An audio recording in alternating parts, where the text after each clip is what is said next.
Recently, the home water treatment industry has responded to public concern about contaminated drinking water.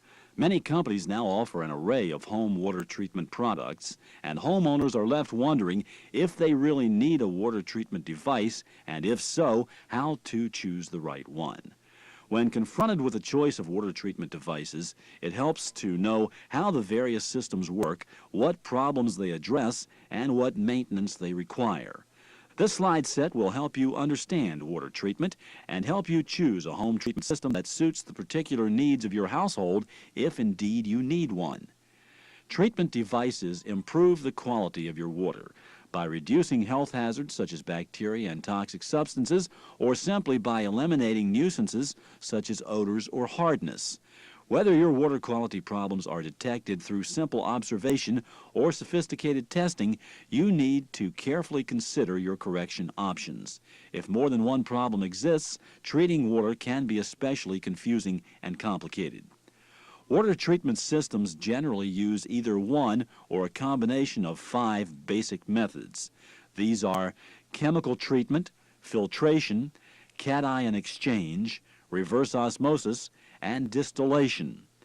Chemical treatment will control a variety of water quality problems. One common example is the use of chlorine to kill bacteria and other microbes. In most cases, a chemical feed pump is used to continuously dispense treatment chemicals to a household water supply. A chemical feed pump is often used to correct a combination of water quality problems. For instance, adding a solution of chlorine and soda ash will kill bacteria, neutralize acid water, and remove some iron in one step. Chemical feed pumps require frequent maintenance. You must keep the chemical reservoir filled and check the pump regularly for worn parts. Filter systems are another relatively simple and effective way to control a variety of contaminants. In some systems, water passes through filter material that traps solid or suspended particles. Other filters remove certain dissolved contaminants. The filter materials vary according to the particular contaminants that they are designed to remove. Home water treatment systems based on filtration are mechanical filters, activated carbon filters, oxidizing filters, and neutralizing filters. Mechanical filters remove sand, silt, clay, or organic matter. They do not remove very fine particles or dissolved materials. Often they are used in combination with other treatment devices. Mechanical filters are either cartridge units mounted in a single water line or on a tap, or tank units which treat an entire household water supply. The filtering material in cartridge units is usually a tightly wound synthetic fiber. Tank filters contain specially graded sand or a synthetic granular material. Some mechanical filters use activated carbon. These filters have many minute pores and channels. When water flows through the carbon filter, contaminants absorb or stick to the surfaces of the carbon particles. Activated carbon in the form of a solid block or a loose bed of carbon granules is usually contained in a cartridge or canister. Activated carbon filters come in a variety of models. They can be placed on a countertop as a portable pour-through unit, attached to a single faucet, mounted under the sink to treat just one water line, or connected to the entire household water supply. Some faucet units have a bypass valve so you can filter just the water you use for cooking and drinking. This extends the useful life of the carbon in the filter. Carbon filters eliminate unpleasant odors and taste, reduce turbidity, and remove residual chlorine. Activated carbon filters also remove some pesticide residues, many dissolved organic chemicals, radon, and trihalomethanes. These contaminants are potentially dangerous when you're exposed to them by showering, washing, or cooking, as well as by drinking. If you have a problem with low levels of these contaminants, you can treat your water with a whole house unit. But keep in mind that home filters are not designed to remove persistently high levels of these contaminants. When the cause of contamination cannot be eliminated, an alternative water supply is the safest solution. Carbon filters do not remove nitrates and metals, and they are not recommended for treating bacteria. Activated carbon filters lose their effectiveness as they become saturated with contaminants.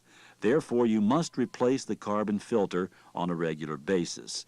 If you own a cartridge-type filter, you must replace the cartridge. To avoid flushing contaminants into your drinking water, be careful not to use the filter longer than its rated lifetime, and follow your manufacturer's or dealer's recommendations when changing the filter. Certain bacteria grow on carbon filters. Although they don't usually cause disease, you may not want them in a glass of water. To avoid the problem, especially if you have not used your filter for 5 days or more, simply flush water through your filter for at least 30 seconds before use. Oxidizing filters are coated with a manganese zeolite.